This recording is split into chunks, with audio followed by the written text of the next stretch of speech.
मोहम्मद यूनुस अॼु असांखे तव्हां कंपाउंड फ्रैक्शन सम्झायो त कंपाउंड फ्रैक्शन छा आहे?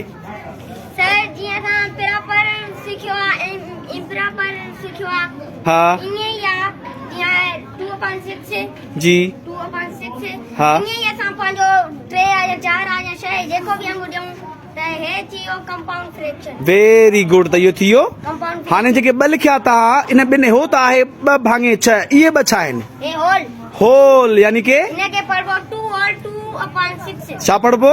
2 all 2/6 वेरी गुड। ठीकु आहे कंपाउंड थी वियो। हाणे हिनखे हल कीअं कजे सिंप्लीफाई कीअं कजे? 2 all 2/6 हा सही होल खे डिनोमिनेटर सां ज़रब कंदासीं। होल खे डिनोमिनेटर सां ज़रब कंदासीं। Very good. एक चिकन चिकन 20 चिकन 12 बस साईं 14 इनखे जोड़ कंदासीं। ॿ जोड़ कंदासीं। Very good. 14 6 इनखे अञा सादो कंदासीं। 2 जो खोड़ो 6 ते 2 दफ़ा 14 ते साईं 7 दफ़ा। Very good. 7/3 7/3। हाणे ॿुधायो त इहो 7/3 त थी वियो प्रॉपर इम्प्रॉपर फ्रैक्शन जो हिसो। हिन में कंपाउंड फ्रैक्शन कहिड़ो आहे? कंपाउंड फ्रैक्शन कहिड़ो पढ़ी ॿुधायो? 2 all 2/6 इहो कंपाउंड फ्रैक्शन आहे। Very good. मोहम्मद यूनुस लाइ ज़ोरदार ताड़ियूं।